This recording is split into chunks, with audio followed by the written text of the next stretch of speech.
thing that is interesting, Willie Walsh, who I remind you is the Director General of IATA, the International Air Transport Association, he says some of the blame has to be directed at the fact that it now takes 3 months to get a security badge for a new airline employee or baggage handler in the UK when it was 3 to 4 weeks prior to the pandemic. Is that something the government could be providing help for? Good morning. Good morning, Nick. Good to talk to you. Look, the first thing to say is we want to see holidaymakers be able to go abroad. Actually, let's look for the positives here. We've got rising confidence in international travel, which is a great thing after the pandemic and all that we've been through. And that's a positive thing. Obviously, demand has surged as people feel more confident. We've supported the airline industry through COVID with £8 billion. So we have tried to hold their hand through what has undoubtedly been a difficult time. There have been, just to answer your question, regulatory changes to help with things like staff recruitment, and we can always look at smart, pragmatic ways to go further. But fundamentally, the travel companies, in the way you describe, have got to take responsibility for their recruitment. And yes, there may be things that we need to help them with, and we have helped them with, but actually the Transport Secretary, Grant Shapps, has been talking to them about this and about being braced for the resurgent demand for months. So I missed some of the finger-pointing going on. Those are the facts. Now, that's on some of the front pages, Deputy Prime Minister. On many of the other front pages are the troubles in which the Prime Minister reportedly finds himself, and indeed the own ethics chief, Lord Geit, the independent advisor, threatening to resign over the number 10 parties. How much trouble do you think the Prime Minister is in professionally? Look, it's been a difficult patch, and there's been all these distractions. I think in terms of Lord Geit, the Prime Minister's addressed the concerns that were raised in a letter that's now in the public domain. Everyone has read that this morning, I think, and he's made the point that there was no breach of the ministerial code because there was no deliberate intention to breach the law in relation to the single gathering that he was fined for. In terms of the broader situation, look, I think a lot of people have exhausted with this story. I think that I don't want to diminish it. The transparency and the accountability is important, but we're getting on with the job as a government. We had a £15 billion package of support for the cost of living announced last few days. That means a tax cut on national insurance of £330 coming in July, a cash grant £400 to deal with energy bills coming in October. We've got the ongoing situation in Ukraine. Right. I've been talking about crime fighting, getting offenders into work, which I know is an interest to you. I think the most important thing for the government is to be getting on with the job. It's difficult, though, as the number of Conservative MPs publicly calling for the Prime Minister grows. How nervous are you that we might be looking at a no-confidence vote?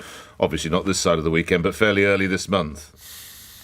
I think it's unlikely because... Why, Deputy Prime Minister? I mean, you're closer to it than I, obviously, but just to the layman, the numbers seem to be growing. Can I put it to you that some of them have to have greater influence? Dame Andrea Leadsom, these are heavy hitters within the party. There is a sense that the revolt is getting bigger almost by the day. Well, Andrea Leadsom, as far as I know, hasn't put in a letter of no confidence. So let me answer your question. I think that, of course, the media will pick up on these points and raise them, and it's perfectly legitimate to do so. But what we tend to ignore in the media commentary is the overwhelming number of people, and there are over 350 Conservative MPs, and I speak to them daily, as you rightly say, who say to me what their constituents want, what I suspect your listeners want, is us to get the distractions to one side, not re-engage in months-long Westminster navel-gazing, which inevitably a leadership contest would bring into play, but address the public's concerns, which is what we're doing on the cost of living, on Ukraine, on crime fighting. And I think that's where all our energy should be. And I think that's right as a government, but as an MP, I think that's what our constituents expect of us. So it is not a troublesome summer ahead for the Prime Minister, and indeed for you, as his deputy. Look, we'll deal with the challenges, but I think we're the ones with a plan on the cost of living. I haven't seen a credible plan from the Labour Party. We're the ones, and the Prime Minister is the one showing the leadership on Ukraine. And when it comes to what we're doing in the summer, just to, again, but squarely answer the question. It's not persuading your own folk, Mr. Raab. I hear what you say, and you're a very eloquent spokesman for your cause, but you're not even persuading your own colleagues at the moment. Well, I don't think that's right, because we only ever hear from the dissenting voices. But let me just explain why I think over the summer we should be not engaged in another round of Westminster internal debate with ourselves. But I've got, for example, a Bill of Rights to put before Parliament to overhaul the Human Rights Act. Really important to strengthen free speech and bring back some common sense into the system. I've got a victims law. I've got parole reforms to make sure that we can properly protect the public and strengthen the powers to protect the public. I think these are the things which your viewers and our constituents think we should be focused on. So my strong advice and thrust and all my energies are going into those bread and butter issues that I think people want to see us focused on. All right. You won't, I imagine, have heard of the name of Colonel Shafiq Ahmed Khan. I take you to Afghanistan. The colonel was lured into a trap and shot dead on his doorstep earlier this week. He'd worked with Task Force 444, which I'm sure you know, operated with UK Special Forces. He was a senior Afghan intelligence officer who'd worked, as I say, alongside British military. He'd had an application to come to this country, to Britain, because of repeated death threats, waiting since January of this year. It wasn't acted on. He was shot dead. Is this a failure of trying to get people out who helped? These are the ones we left behind. You were Foreign Secretary at the time, Mr. Raab.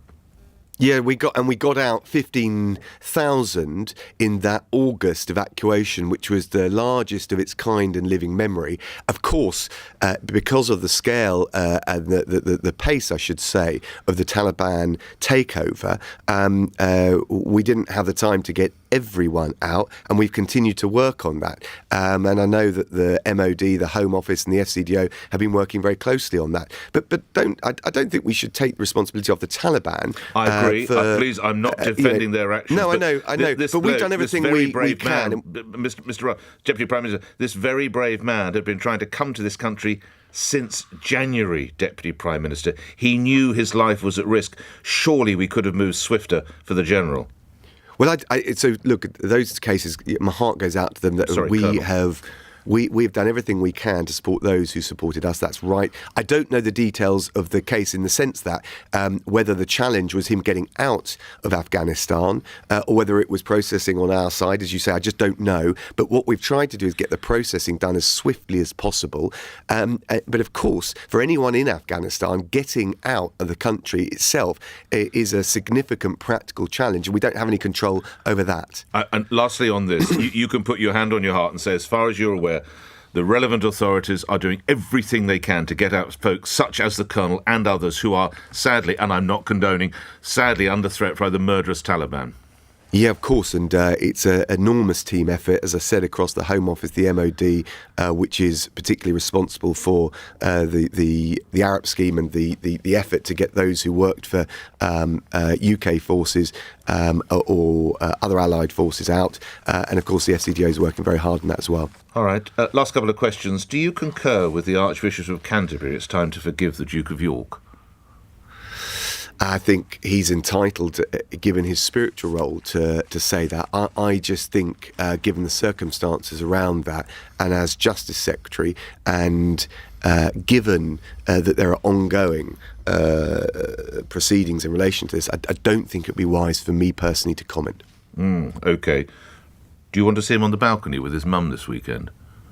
I think that's an issue for the royal family, but I'm really looking forward to seeing Her Majesty the Queen, particularly because she wasn't able to attend the Queen's speech. And I think, frankly, as we've come through this pandemic, as the economy has got back up and running, as people are getting their lives back to normal, great to have a chance to bring the country together and to bring communities together. And I'm looking forward to the Jubilee celebrations, and locally we've got a whole range of them, and I'm sure many people would really enjoy this opportunity. Let's hope we get some sunshine. Indeed, and I wish you and the good folk of Esher and Walton the best possible time there. Lastly, one global question.